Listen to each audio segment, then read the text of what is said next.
Então, gente, eu sinto que eu cheguei aqui na Clarice Lispector na sua forma final, porque, seguindo aqui o meu projeto de leitura dos romances da Clarice, eu cheguei no seu quinto romance, que é o A Paixão Segundo GH, o arrebatador A Paixão Segundo GH, publicado em 1964. E aí, gente, eu sinto que esse realmente é o livro mais totalizador aqui da Clarice. Ele é quase que um elogio ao método clariciano levado ao limite. É como se tudo que ela já tivesse, de certa forma, ensaiando, aqui finalmente vai se assumir sem concessões. Não que a Clarice faça concessões, né? Mas enfim, eu já tinha mencionado esse livro, inclusive, no meu vídeo sobre o top 10 de melhores leituras de 2025, mas eu achei que ele merecia um vídeo à parte. Realmente não dá pra passar batido. E aí, conforme eu mencionei ali no vídeo, né? Mesmo que esse adjetivo de radical esteja se tornando um clichê, um lugar comum pra falar aqui da literatura da Clarice, realmente eu não vejo outra palavra para denominar essa experiência de leitura aqui, né? O que acontece aqui, o que de cara torna o Paixão Segundo GH já tão diferente, é que ao longo desses 4 outros livros anteriores, né, que foram O Perto do Coração Selvagem, O Lustre, A Cidade Sitiada e O A Maçã no Escuro, mesmo que eles já tivessem todas essas experimentações, ainda existia uma certa sustentação narrativa naqueles livros, né? Talvez não tanto ali no A Maçã no Escuro, mas principalmente naqueles primeiros 3 livros da Clarice, né? A gente acompanhava heroínas num marco biográfico muito mais marcado, né? Então a gente vinha ali a infância, a juventude, a adolescência, a vida adulta daquelas mulheres. A gente era apresentado a vida delas, a vida exterior delas, familiares, amigos, eventos e tudo mais. Então existia, de certa forma, uma lógica narrativa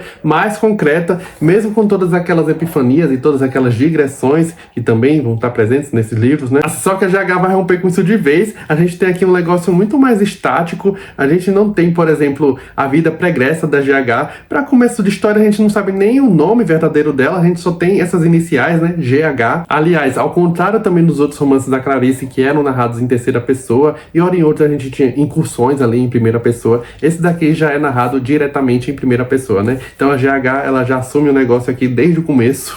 Então, ao invés de todo um percurso mais biográfico aqui dessa personagem, a gente vai ter um episódio ali mais estático. A gente vai ter a GH já numa situação limite, que acontece quase como se fosse uma explosão mesmo, né? Logo no começo aqui do romance. Então a gente não tem necessariamente uma história para ser contada, porque esse é um livro que vai observar o fenômeno das coisas ao mesmo tempo em que se participa dele, né? Então é um livro que, entre outras coisas, vai falar muito da relação com o divino, com Deus. Mais uma vez, conforme a gente viu ali, por exemplo, na Maçã no Escuro, esse Deus, ele não vai aparecer como uma resposta, mas como uma espécie de horizonte de sentido, né? Algo que ali que está sempre à frente, mas que nunca também é plenamente alcançável. E não por acaso, gente, esse título aqui, né, A Paixão Segundo GH, remete diretamente ao quê? A Paixão de Cristo, né? Que a Paixão de Cristo é justamente esse conjunto de sofrimentos e provocações de Jesus Cristo até ser crucificado, morto, sepultado, ressuscitado, o que de certa forma vai configurar essa trajetória aqui da GH nesse livro, né? Então ela vai se colocar, e isso é muito interessante, como uma espécie de mártir da condição humana, né? Ela vai atravessar então uma experiência, tal qual Jesus Cristo, uma experiência muito totalizadora, e como todo mártir,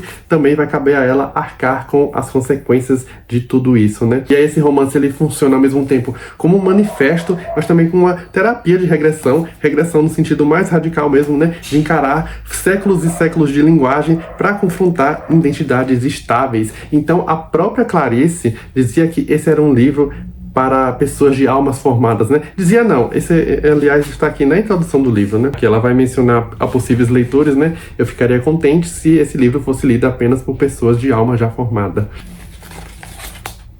E dá para entender por quê, né? Porque é um livro que não oferece necessariamente um autoconhecimento leve, não é isso, mas a gente está falando aqui de uma mulher que está esmiuçando a sua identidade até o limite, né, até o íntimo da fronteira com o outro, da fronteira com o que nem é humano, com o neutro também. Mas afinal, já falei um pouco demais aqui do livro, do que se trata então A Paixão Segundo GH. Em termos mais objetivos, a gente vai ter essa mulher aqui identificada apenas pelas suas iniciais, a GH. Ela é uma mulher rica, ela é uma escultora, ela vive sozinha, ali no Rio de Janeiro, na apartamento muito bom, e aí o que acontece é que a GH, eu não lembro muito bem se ela acabou de demitir a empregada ou se a empregada pediu demissão. Enfim, isso acabou de acontecer, a GH tá sozinha ali no apartamento, e aí ela decide que naquele dia ela mesma que vai fazer a limpeza ali da casa, né? Começando justamente pelo quarto da empregada, que ela jura que deve estar uma imundície, deve estar tudo sujo. Então a GH vai até esse quarto, e aí ela se depara com um ambiente inesperadamente limpo,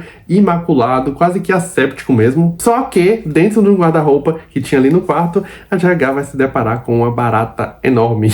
E aí, gente, esse encontro entre mulher e barata vai ser o disparador de tudo aqui, né? Porque é muito interessante, porque a barata ela não vai ser necessariamente um símbolo fechado ou uma alegoria assim mais simples. A barata, então, ali diante da GH vai se apresentar como um confronto contra algo absolutamente raro, contra o outro, né? Algo que é repulsivo, algo que é anterior à linguagem, né? Anterior até à moral, que causa realmente essa repulsa imediata nela, né? Então, a partir desse choque, todas as certezas da GH vão começar a desmoronar. E aí, como eu falei, o livro é narrado em primeira pessoa, ele se apresenta como essa espécie de longo monólogo, né? Apesar de ele ser dividido aqui em capítulos, não é necessariamente capítulos, mas a gente vai ter aqui essas divisões. Vai ser interessante também que a primeira frase de cada um desses capítulos vai ser justamente a última frase do capítulo anterior, o que dá essa sensação de fluxo contínuo justamente, né? Aliás, o livro, ele começa de uma forma muito incomum, que é justamente aqui com travessões, e ele vai terminar também com travessões. O que dá justamente essa impressão de circularidade, de que o começo e o final aqui do livro não são necessariamente o começo e o final, é uma coisa realmente circular, como se a gente estivesse acompanhando justamente, digamos assim, o meio da coisa. E aí o livro vai acompanhando esse embate entre a GH e a barata, né? Porque ela fica ali estática naquele quarto, enquanto o dia vai avançando, ela fica encarando aquela barata. É um embate que vai ser físico, mas também vai ser filosófico, vai ser espiritual, vai ser psicológico também. A GH, né, que imediatamente é tomada pelo terror, ela vai tentar matar a barata, ela vai esmagar ali com a porta, só que a barata não morre, ela fica ali agonizando, e a GH fica assistindo aquilo numa espécie de nojo, mas também de fascínio. Ela vê os próprios olhos dela refletidos ali nos olhos daquele inseto, né? Ela vai observar, inclusive, a substância branca saindo ali do corpo da barata. E aí, gente, sim, um dos momentos mais extremos e também os mais conhecidos aqui desse livro vai ser justamente quando a GH, ela vai comer ali essa massa branca ali da barata, né? É, digamos assim, um clímax escatológico aqui do livro. Mas é claro, não dá pra reduzir esse livro aqui a essa cena, né? Perdi alguma coisa que me era essencial e que já não me é mais, não me é necessária, assim como se eu tivesse perdido uma terceira perna que até então não me impossibilitava de andar, mas que fazia de mim um tripé estável. Essa terceira perna eu perdi, e voltei a ser uma pessoa que nunca fui. Voltei a ter o que nunca tive, duas pernas. Sei que somente com as duas pernas é que posso caminhar, mas a ausência inútil da terceira me faz falta e me assusta. Era ela que fazia de mim uma coisa encontrável em mim mesma, e sem sequer precisar me procurar. E aí o livro vai se dar totalmente assim, né? Nesse confronto entre a GH e a barata, que vai desencadear esse profundo processo de introspecção nela. A GH, de início, ela vai confessar algo que parece muito brutal, que ela sente que não possuía uma identidade, né? Ela vivia ali como se estivesse realmente encenando uma vida fictícia, uma vida alheia e paralela que não era dela, uma vida pela qual ela não se sentia responsável, como se não ser fosse algo maior do que o ser. É um livro que realmente vai apresentando esse tipo de paradigma mesmo, gente. Ela, inclusive, vai mencionar algo sobre se manter em aspas ao redor de si mesma, né? É como se ela estivesse percebendo que a existência dela era sempre deslocada, né? Nunca totalmente ali. Parece realmente que a mulher tomou um ácido, o que não é uma sensação incomum lendo romances aqui da Clarice, mas esse tipo de pensamento quase que de alucinação, ele também faz muito sentido, sabe? É muito interessante como que a Clarice ela consegue incitar a compreensão profunda, a identificação também a partir dessas formulações tão doidas dela aqui. A GH realmente entra nesse processo de suspensão, de desrealização, né? Então o tempo ali se dissolve, o espaço também se dissolve. Em dado momento ela vai se imaginar ali como se aquele quarto fosse uma caverna pré-histórica. A gente vê ali que tem, eu não lembro se é uma fotografia ou se é um retrato na parede ali do quarto, que vai remeter justamente às pinturas rupestres que a gente encontrava nesse tipo de caverna, né? Então, mais uma vez, essa coisa da terapia de regressão, né? Como se ela realmente estivesse retornando a tempos imemoriais, né? A tempos anteriores. É tudo realmente remetendo sempre à coisa anterior. Essa coisa de atravessar séculos e séculos da linguagem, da cultura, do sentido, para entender o que é existir. Senti que meu rosto em pudor sorria. Ou talvez não sorrisse, não sei. Eu confiava. Em mim, no mundo, no Deus, na barata? Não sei. Talvez confiar não seja em que ou em quem. Talvez eu agora soubesse que eu mesma jamais estaria à altura da vida, mais que minha vida estava à altura da vida. Eu não alcançaria jamais a minha raiz, mas minha raiz existia. Timidamente eu me deixava transpassar por uma doçura que me encabulava sem me constranger. Oh Deus! Eu me sentia batizada pelo mundo.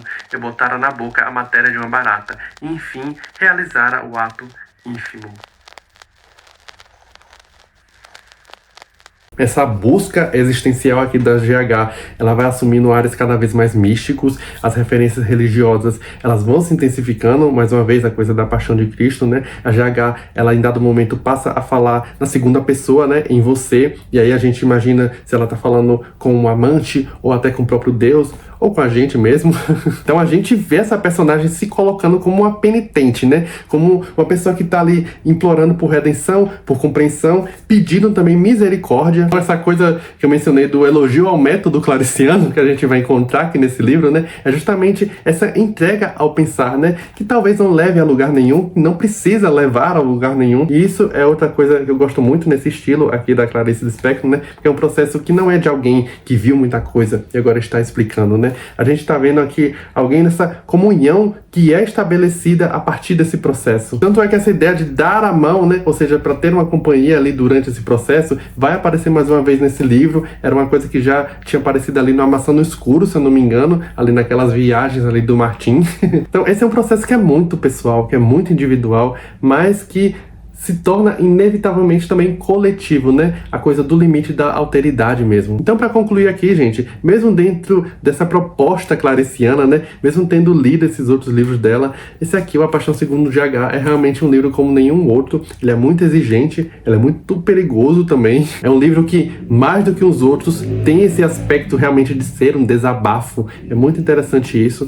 Ele é, talvez, o romance mais curto da Clarice, mas eu demorei quase que um mês para concluir aquela leitura. E é um livro que, mesmo se apresentando como esse desafio, como esse enigma, né, ele mais uma vez nos coloca nesse estado de hipnose. Eu acho que realmente, no final das contas, O A Paixão Segundo GH é o meu livro favorito aqui da Clarice, pelo menos até então, né? Então ele é um livro que expõe esse processo muito mais do que os outros, e mais do que os outros também nos oferece essa possibilidade de ficarmos sensíveis às possibilidades. E aí, se você gostou aqui do vídeo, deixe seu like, se inscreve no canal se ainda não for inscrito, me conta aqui se você já leu A Paixão Segundo GH, o que é que você acha. Aliás, uma curiosidade desse projeto de leitura aqui dos romances da Clarice, o único romance dela que eu havia lido há muitos anos atrás tinha sido o Perto do Coração Selvagem, além do A Hora da Estrela. E aí todos esses romances que eu venho lendo ao longo desses meses, né, são as minhas primeiras leituras, os meus primeiros contatos com eles. E eu tô falando isso porque esse livro, mais do que os outros, realmente me deixou essa sensação de que ele vai demandar aqui uma releitura, o que eu espero que também não demore muito. E aí o próximo da lista é o Aprendizagem ou o Livro dos Prazeres, que eu devo ler e falar aqui no canal no mês que vem. Então é isso, gente. Muito obrigado por assistir. Um abraço e até a próxima.